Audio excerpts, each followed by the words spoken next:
NTPC में भी हो जाएगा तो वो लोग ग्रुप डी को छोड़ के एनटीपीसी में चले जाएंगे। ऐसी परिस्थिति में ग्रुप डी के हजारों पद खाली रह जाएंगे और इधर लाखों युवा बेरोजगार रहेंगे। तो ऐसा नहीं होना चाहिए।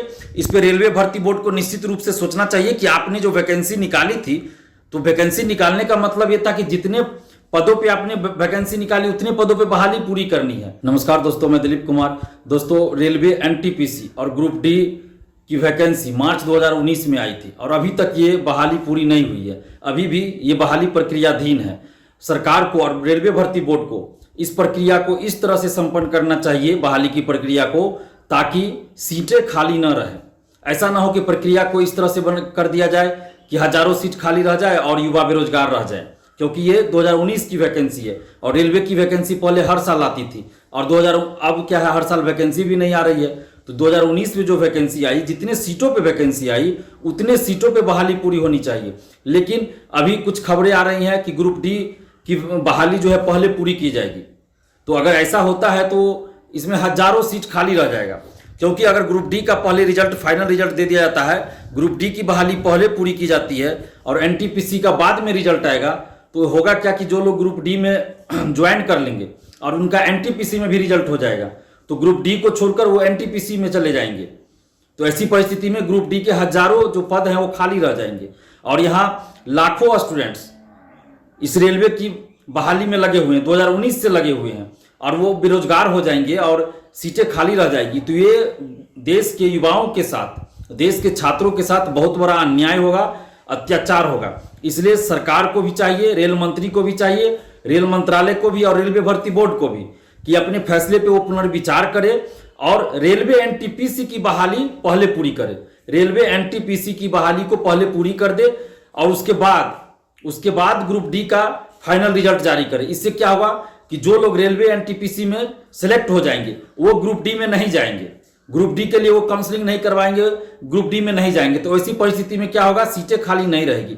लेकिन अगर पहले ग्रुप डी का रिजल्ट, फाइनल रिजल्ट दे दिया जाता है, ग्रुप डी वाले को ज्वाइन करा लिया जाता है, उसके बाद एनटीपीसी का रिजल्ट आएगा, तो जिनका ग्रुप डी में हुआ है और उनका अगर एनटीपीसी में भी हो जाएगा तो वो लोग ग्रुप डी को छोड़ के एनटीपीसी में चले जाएंगे। ऐसी परिस्थिति में ग्रुप डी के हजारों पद खाली रह जाएंगे और इधर लाखों युवा बेरोजगार रहेंगे। तो ऐसा नहीं होना चाहिए।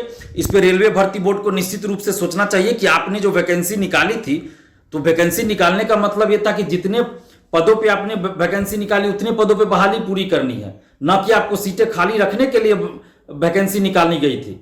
सरकार ने आपको रिक्तियां भेजी, केंद्र सरकार ने, तो इसका ये मतलब नहीं था कि आप 1 लाख सीट पे निकाला गया वैकेंसी और 50,000 पे पूरा कीजिए, 50,000 सीट खाली रह दीजिए। ऐसा नहीं होना चाहिए। जितने सीटों पे आपने वैकेंसी निकाली उतने सीटों पे आप बहाली को पूरा कीजिए, उतने सीटों पे नौकरी दीजिए युवाओं को। और दूसरी तरफ वेटिंग लिस्ट भी, दोनों में, एनटीपीसी और ग्रुप डी दोनों में वेटिंग लिस्ट भी जारी होना चाहिए।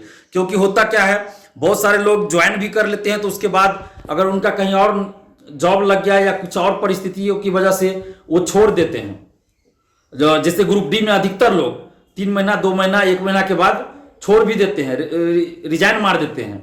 ऐसा पिछला रिकॉर्ड भी रेलवे में देखा गया है कि ग्रुप डी से 1-2 महीना, 3 महीना के बाद बहुत से लोग नौकरी छोड़ देते हैं। उनका सिलेक्शन अगर कहीं और हो जाता है या किसी और वजह से भी, तो वैसी परिस्थिति में ग्रुप डी के हजारों पद खाली रह जाते हैं। जैसा कि पिछली वैकेंसी को अगर देखा जाए तो उससे ये पता चलता है कि बहुत सारी सीटें, हजारों सीटें खाली रह जाती है।